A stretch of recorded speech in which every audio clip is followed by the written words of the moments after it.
Rarely, places move beyond a certain level of complexity. Taken down on the dimensions of both space and time, each place has a story to tell.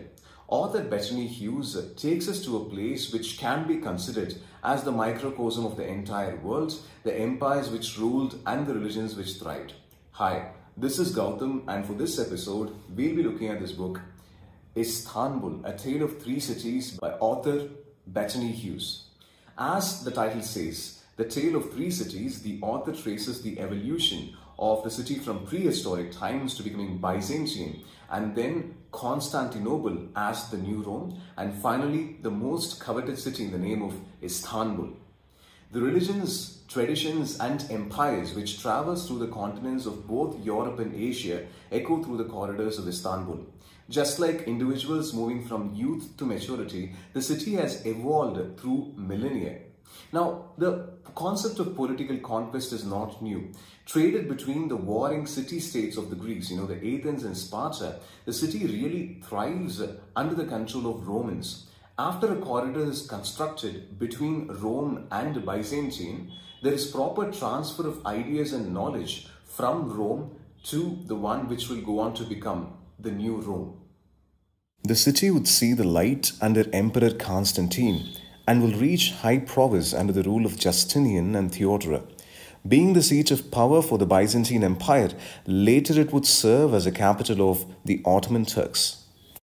Bettany Hughes throws surprises in every chapter. Like every chapter has a quip on some archaeological evidence and archaeological finding. Then she interests you with the story of some eccentric character who played an important role in the development of the city. You can say that the book is actually a mosaic dealing with several themes. For example, there is a chapter dealing with tectonic and fire disasters which constantly plague the city, and which means the walls will have to be reconstructed several times. She deals with individual characters, and through the characters, the history of the city is told. And these characters come from multiple empires during different points of time. Now, at the same time, you also have descriptions of the commodities which were traded in. For example, especially the chapter which talks about how they harvest a silk was wonderful to read.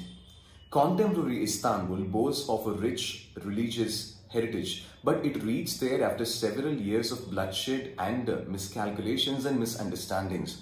Starting from the early or the closure of the last school associated with paganism, being a victim at the same time a spectator to the Crusades War, the schism between your Orthodox and your Roman Catholic churches, the different schools of Christianity, and the payment of jizya tax for following religion other than Islam. So if you look at different time periods, one way or the other, there was religious conflicts. But the beauty is the city is able to retain each and every religion's heritage, and the Jews continued to be a part of the city in spite of torturous experiences in the past.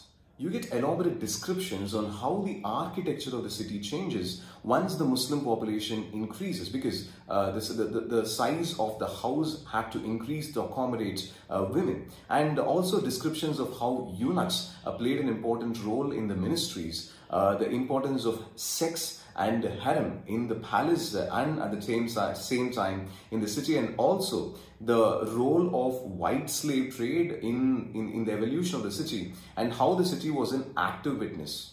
Read the book to relive the events which created this microcosm of the world.